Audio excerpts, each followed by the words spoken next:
Convido a todos vocês que estão nos vendo para abrirem as vossas Bíblias, por favor, o Evangelho de Jesus Cristo, segundo escreveu João, no capítulo 6, e nós vamos ler do versículo 24 ao versículo 27, para fazermos uma rápida e objetiva explanação do texto em apreço. Evangelho de Jesus Cristo, segundo escreveu João, capítulo 6, a partir do verso 24. Diz assim: Vendo, pois, a multidão que Jesus não estava ali, nem os seus discípulos, entraram eles também nos barcos e foram a Cafarnaum, em busca de Jesus. E achando-o no outro lado do mar, disseram-lhe: Rabi, quando chegaste aqui? Jesus respondeu e disse-lhes: na verdade vos digo, que me buscais não pelos sinais que vistes, mas porque comestes do pão e vos saciastes. Trabalhai, não pela comida que perece, mas pela comida que permanece para a vida eterna, a qual o Filho do Homem vos dará, porque a este o Pai, Deus, o selou. Queridos, eu estava lendo sobre uma pesquisa que pesquisadores da Inglaterra fizeram com alguns ratos. Eles colocaram alguns ratos presos e de frente deles 3 sensores. Um sensor verde, um sensor amarelo e um sensor vermelho. Quando esses ratos tocavam no sensor amarelo, ele dava uma porçãozinha de comida. Quando eles tocavam no sensor verde, saía-lhes uma porçãozinha de água. Mas quando eles tocavam no sensor vermelho, era acionado um choque, que tocava-os no peito, causando uma sensação de imenso prazer. O final dessa pesquisa é estarrecedor quando 100% dos ratinhos morreram sem comer e sem beber, porque foram o tempo todo em busca do prazer. Nós lemos um texto que ele vai discorrer, e é um discurso de Jesus, quando no início desse capítulo ele multiplica pães e peixes. Jesus estava pregando a uma grande multidão de 5.000 pessoas aproximadamente, e não queria despedir essa multidão sem lhes dar algo a comer. Então perguntou a um dos seus discípulos: onde compraremos pão para alimentar essa multidão? Ao que esse respondeu: Senhor, não tem como. E aí alguém disse: olha, Senhor, tem um moço aqui, que tem 5 pães e 2 peixinhos. Ele então pegou o que tinha, levantou ao céu e deu graças a Deus. É interessante que os discípulos saem a distribuir a toda aquela multidão os pães e os peixes não acabam, os pães não acabam, todos são satisfeitos e vão embora. Feito isso, Jesus passou o mar da Galileia para outra margem do mar, deixando a multidão onde estava. Eles, percebendo que Jesus não estava ali, e que os barcos também não estavam, e que por certo Jesus havia passado do outro lado da margem, foram até o outro lado da margem. O texto que lemos é exatamente o momento em que eles encontram-se com Jesus. Diz: Senhor, quando o Senhor chegou aqui? Jesus então diz a eles: em verdade eu vos digo que vocês não me procuram pelos sinais que eu realizei, mas vocês me procuraram porque vocês comeram do pão e se fartaram. Esse discurso, ele vai até o capítulo 7 de uma forma tão dura. E ele termina esse capítulo com toda essa multidão que o buscava, virando as costas para ele e indo embora.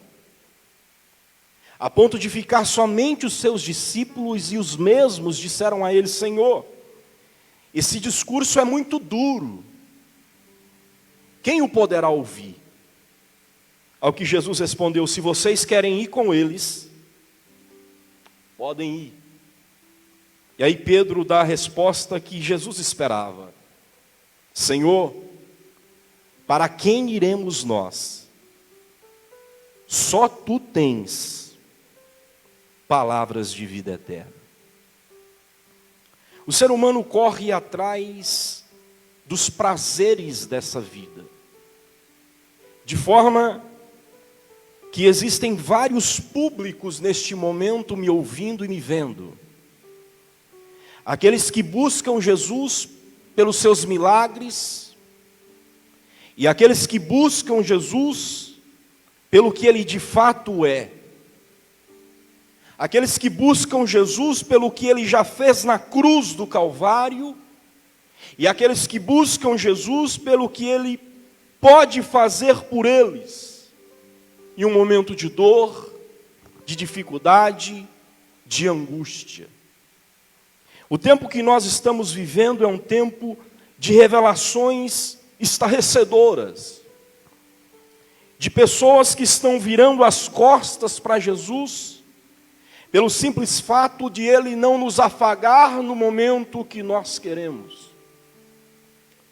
E eu conto sempre uma história para ilustrar isso, e eu gostaria de dizer a vocês que um dia desses, lendo um livro sobre gato e cachorro, ao que o autor diz que o cachorro, ele tem o seguinte pensamento acerca do seu dono: esse cara me dá comida todo dia, me dá água todo dia, se eu fico doente ele me leva para o veterinário, eu acho que esse cara é Deus. Em contrapartida, o gato, ele pensa assim acerca do seu dono: esse cara me dá comida todo dia, me dá água todo dia, se eu fico doente ele me leva para ser tratado, me pega no colo, me faz carinho, eu acho que eu sou Deus. Note que existe uma diferença nos pensamentos. Assim somos nós. Há pessoas que acham que Deus, Ele tem que estar ao nosso dispor no momento que nós precisarmos dEle. E há outros, porém, que o seguem, independente de circunstâncias favoráveis ou não, estão com Jesus para o que der e vier. E permita-me, que tipo de crente você é? Que tipo de Cristo você busca? E eu não estou perguntando se você é assembleano, batista, se você é budista, se você é espírita, não. Que tipo de Deus você busca? Aquele que está aí somente para te afagar, aquele que está aí somente para te fortalecer quando você estiver fraco, ou você está o buscando pelo que Ele já realizou na cruz do Calvário? O que Jesus está dizendo a esse público é: por mais duro que seja, não me busquem pelos meus milagres, me busquem por aquilo que eu sou e que eu posso realizar pelas vossas almas. A maior tragédia do homem é quando ele busca a Deus pelos seus milagres e não pelo que Deus é. Sabe por quê? Porque, como disse C.S. Lewis, se você está em busca de uma religião que lhe traga um conforto, definitivamente eu não lhe aconselho o cristianismo. Porque o cristianismo também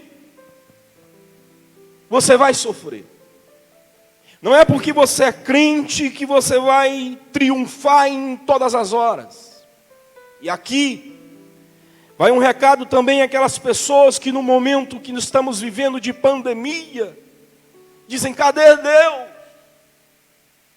Onde é que Deus está?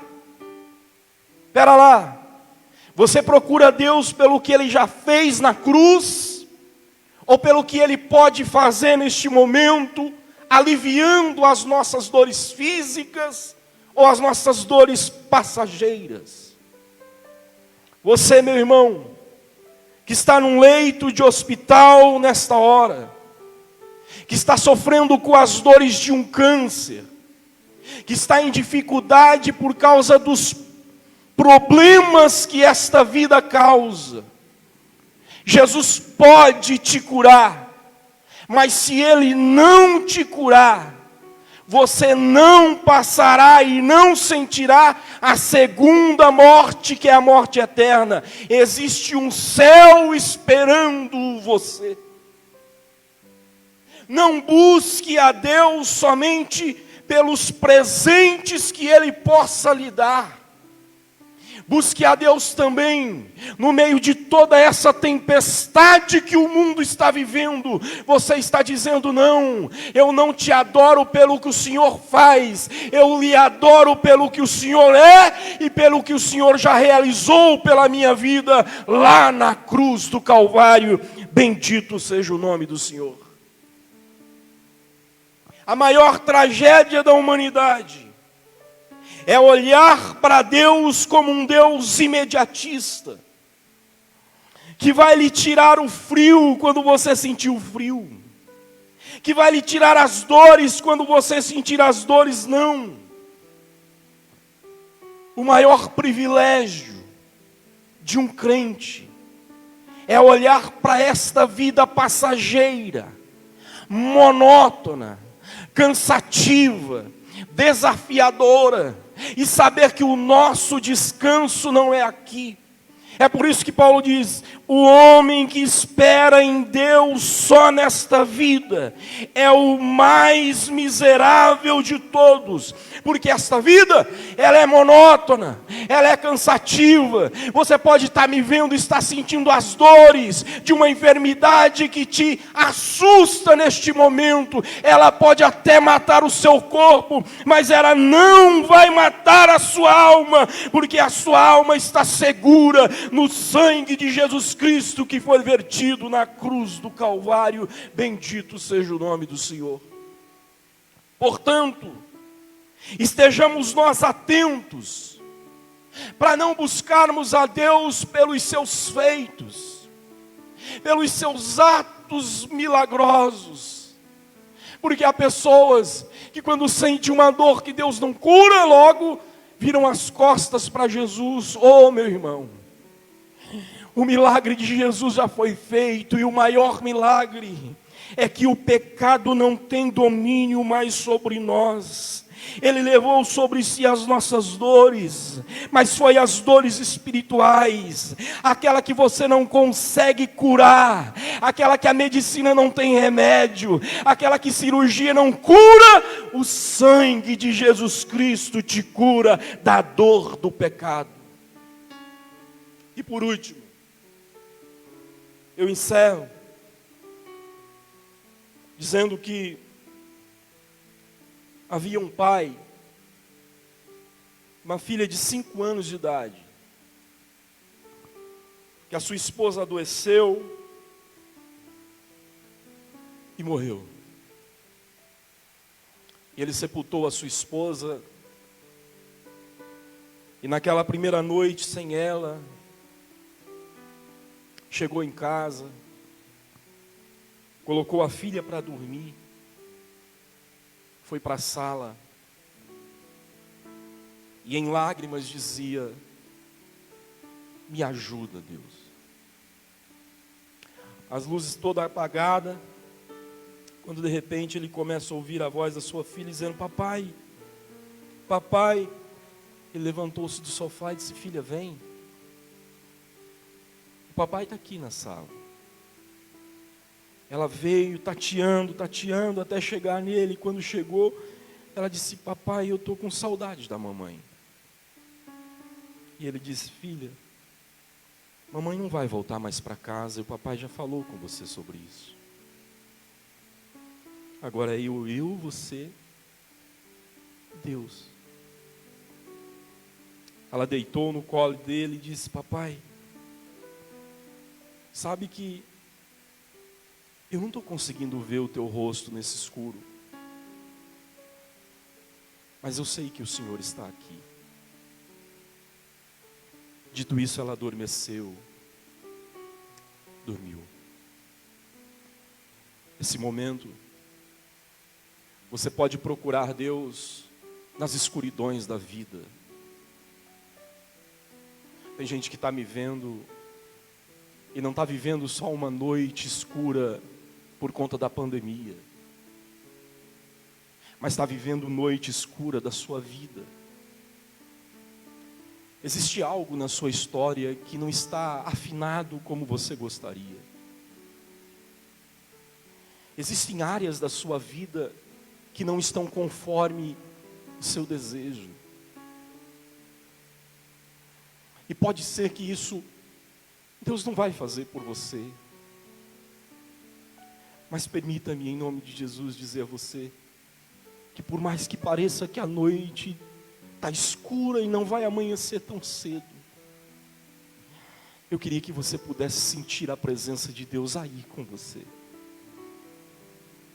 Você pai, você mãe, você irmão, que neste momento vive uma escuridão na sua alma, não sabe o que fazer, está aflito diante de tantas circunstâncias desfavoráveis, e ainda não se decidiu por Jesus, e quando você se decide, você acha que Jesus é só para essa vida, e não.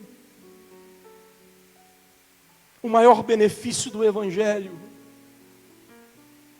é ter nos providenciado uma vida eterna.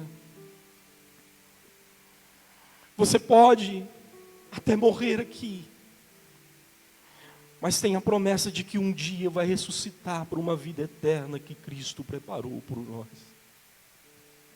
Eu queria orar com você, aí na sua casa, junto com a sua família, aí nesse leito de hospital, aí onde você está, olhando pelo celular, coloque a mão no teu coração.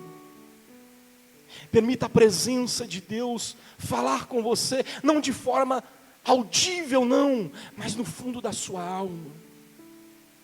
Diz: ei, eu estou aqui. Não desanima, não jogue a toalha, não desista. Eu estou junto com você, ainda que pareça que não, mas eu estou lhe sustentando. Querido Deus, ó Pai bondoso, glorioso e eterno, que tragédia é quando olhamos para o Senhor somente como um Deus presenteador para esta vida. Que tragédia é, Senhor, quando lhe buscamos pelos benefícios e não pela cruz. Por isso nos faça entender, ó Pai, que o maior benefício que o Evangelho nos traz é nos livrar da morte eterna, nos dar uma vida que não é nesta terra, que não é passageira, que não é monótona, que não é enfadonha, Pai. Ajude-nos a entender Vai lá nesse leito de hospital, aonde ninguém pode ir, aonde a medicina já desenganou, aonde parece tudo conspirar contra, aonde as dores, Pai, já deixou de ser no corpo, agora é na alma. E se de tua vontade for cura, mas se não for, Senhor, afague esta alma, consola, conforta, anima e restaura. Ó Deus, entra nessa casa, neste pai de família, que já não tem força mais para orar, para lhe buscar, para lhe pedir a tua graça. Vai lá, Senhor, aqueça novamente esse coração, aqueça o coração desse teu filho, desse jovem, desse adolescente, que está pensando nos prazeres dessa vida, e está morrendo, Senhor, espiritualmente. Aqueça a nossa alma, ó Pai.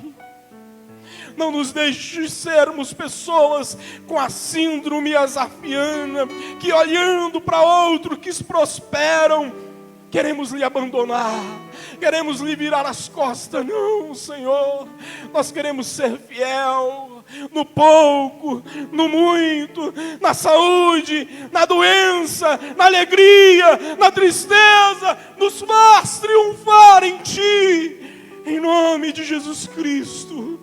Em nome de Jesus Cristo, eu peço que seja assim, para a honra e glória do Seu nome. Amém e amém. Que a graça do nosso Senhor e Salvador Jesus Cristo, o amor de Deus, o nosso Pai, a comunhão e as consolações do Espírito Santo de Deus, seja sobre todos nós. Em nome de Jesus.